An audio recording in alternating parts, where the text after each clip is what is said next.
how to find locked chats on WhatsApp. Hello guys and welcome back to the channel. In this tutorial, I'm going to show you how you can find your locked chats on WhatsApp. So let's get started. But to find your locked chats, obviously you first need to lock any chat. So I'm going to show you how you can hide your locked chat first, and then I'm going to show you how you can find it. So to hide that, first of all, you can simply swipe left on any chat, click on more, and then you're going to head over, click on lock chat. And then simply click on continue. It's going to ask you for your password. Simply type that down. And now here at the top, you can see locked chats. Simply click on it.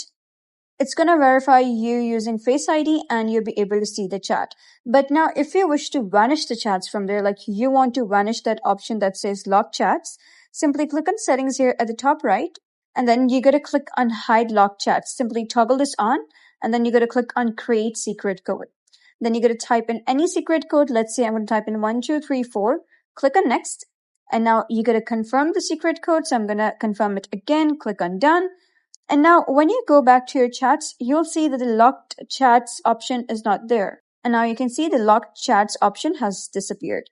In order to find the locked chats, what you got to do is simply click on the search bar at the top. And you got to simply type down your secret code. So in our case, it was 1234. So I'm going to type that down. And here you can see once you type down 1234, you'll be able to see locked chats here. Simply click on it. And here are your locked chats. So that's basically how you can find locked chats on WhatsApp. So if you found this guide helpful, give it a thumbs up. And don't forget to subscribe for more helpful stories. I'll see you in the next video.